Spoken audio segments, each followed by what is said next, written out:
I'm Michaël. I'm working at Rotor, which is a Brussels-based organization, non-profit organization, active in the promotion of reusing building materials. For the moment, I'm in the yard of Rotor DC, which is a sister company of Rotor that is active in the reclamation and the reuse of building material and elements. While Rotor DC is actively involved in the processing of the materials, Rotor, as a non-profit organization, is more active in assisting project designers and project owners in integrating reuse strategies in their project. And that's what we would like to present you today with my colleague Gaspard. We would like to focus on a project we've been assisting for now 5 years. It's a project for the social cultural organization Zinneke, and their building is actually situated 6 kilometers away from here, so we're going to bike up there. See you in a while.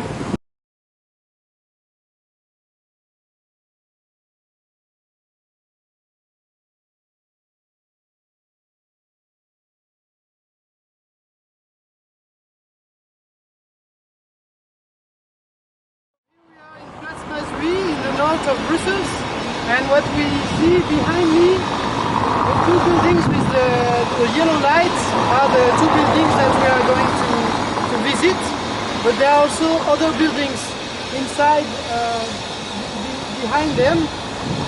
So here is the headquarters of Zinneke. Zinneke exists since 2000 and they've been nomadic for almost 10 years, going from one place to another place temporary, and since 2013 they've been able to stay here, and a few years later they received public fundings to be able to renovate this composition of different buildings, and so that's where we start to help them in the renovation of these buildings. So for this renovation project, Zinneke wanted to be very ambitious and make a pilot project out of it. In fact, they were tackling 4 different challenges. The first one was trying to preserve as much of the existing building as possible, so it means trying to avoid any unnecessary demolition. The second challenge was about fostering the reuse of building materials. The third challenge was trying to design a future-proof project, meaning that the new installation should be adaptable to different uses through the time. And the fourth and last challenge was about coupling the renovation project with a training program that Zinneke is organizing, for instance for people trying to get familiarized with metalworking. They were joined in the adventure by different stakeholders. There was the architect office Ouest that joined the project to design it, and then Rotor to assist in the reuse aspect of the project. So here what you see is one of the interventions of the project in the existing building. It's making a connection between two floors that didn't have a connection before. So we designed a stairs with reclaimed glulam beams, and this was possible only because we had the help and the technical skills of the crew of Zinneke. One of the challenges in the project was integrating reuse strategies as part of public tenders. Because they got public funding, they had to apply public tenders for all the contracts in this project. And the complexity of those contracts makes it sometimes quite difficult to integrate the type of flexibility you need when you are working with reclaimed materials. And one of the workarounds that we tested in this project, one among many others, was to invite the contractors to make suggestions for substituting new materials for reclaimed ones during the works. And that was an opportunity to take advantage of the types of findings that a contractor is likely to make. And the structural beam that you see there, the lintel over the bay, is one example. In this case, it was a contractor who salvaged those beams from another demolition site that was ongoing in one of their projects, and they suggested to reuse them for our project. In this case, the beams are slightly oversized compared to what would be strictly necessary, so it wasn't too difficult to convince the engineers to apply and to install these beams there. So here we're back in the two houses that we first saw.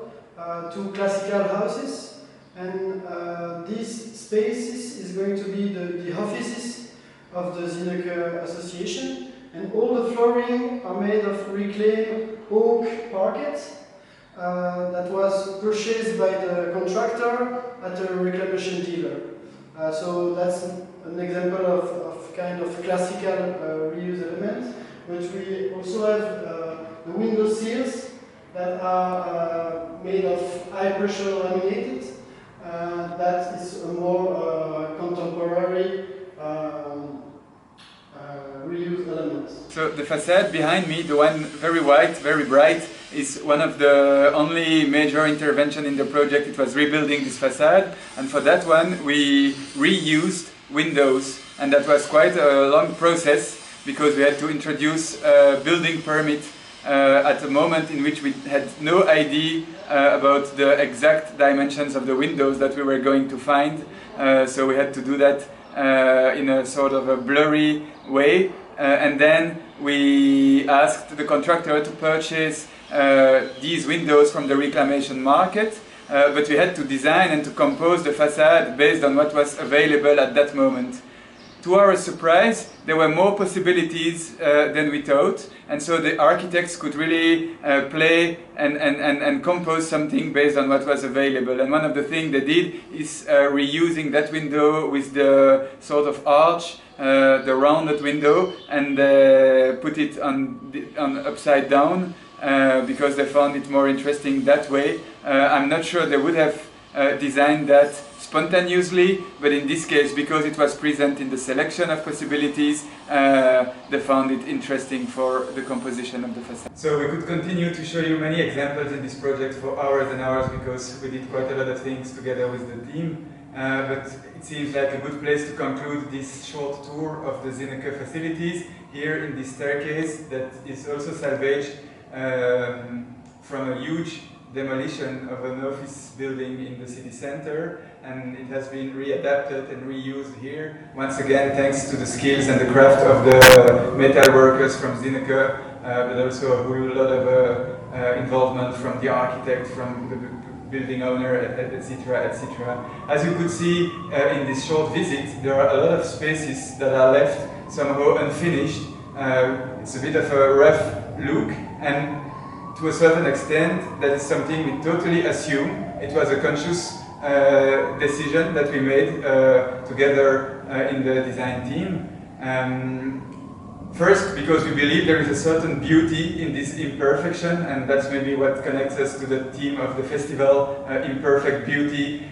For us, it testimonies about the passage of the previous users in the building, and it says something about the history, and we find it's worth preserving. But we also did that out of conviction for environmental reasons, and I would say even for economical reasons, because we believe in such a project it is most interesting trying to focus and allocate the available resources to things that make sense, such as craft and skills and labor needed to adapt such a staircase to its new location in the building.